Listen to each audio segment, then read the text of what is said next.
ठाकरे हे सेक्युलरवादी झाले आहेत, त्यामुळे ते संघाच्या विचारांसाठी येणार नाहीत अशा शब्दांमध्ये भाजप आमदार सुरेश धस यांनी ठाकरेंच्या शिवसेनेचा समाचार घेतलाय।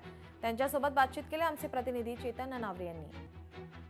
संघ स्मृतीस्थळावर जाऊन आलेला आहात, काय भावना आहे? एकंदरीतच शिवसेना भाजपचे आमदार यावेळी जातात, मात्र अजितदादांच्या गटाला यावेळी कुठेतरी या ठिकाणी निमंत्रण देण्यात आलेलं नाहीये। ते निमंत्रण दिलं तरी येणार नाहीत, त्यांचे विचार वेगळे आहे, त्याच्यामुळं ते या ठिकाणी येत नाही। आम्ही आणि शिवसेना शिंदे साहेबांची, हे बघा, उद्धवजी फार मोठे नेते आहेत, परंतु काय आहे की बाळासाहेब ठाकरे साहेबांची शिवसेना आणि बाळासाहेब ठाकरे साहेबांचं व्यक्तिमत्व, आणि बाळासाहेबांनी सांगितलं होतं की ज्या दिवशी काँग्रेसबरोबर काही युती आघाडी करण्याची वेळ येईल त्या दिवशी मी माझं दुकान बंद करून घेईन, असं बाळासाहेब ठाकरे साहेब म्हणाले। उद्धवजींनी जरी समजा भारतीय जनता पार्टीचे शीर्षस्थ नेतृत्व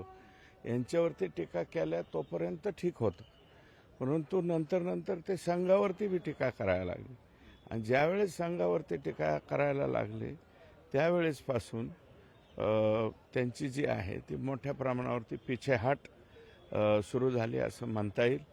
आणि ते इकडे आता येणार नाहीत, कारण त्यांनी जवळपास आता सेक्युलरायझम स्वीकारलेलं आहे, आणि मुंबई महापालिकेसाठी त्यांना ते अधिक आता आवश्यक आहे, त्याच्यामुळे ते आले नसते। धन्यवाद आमच्याशी बातचीत केल्यामुळे। त्यामुळे उद्धव ठाकरे यांनी जवळपास सेक्युलरिझम स्वीकारल्याची टीका आहे ती धस यांनी केलेली आहे। कॅमेरामन विनीत पेडणेकरसह मी चेतन नावरे, नागपूर। लोकशाही मराठी ऐका, पहा, जागरूक रहा।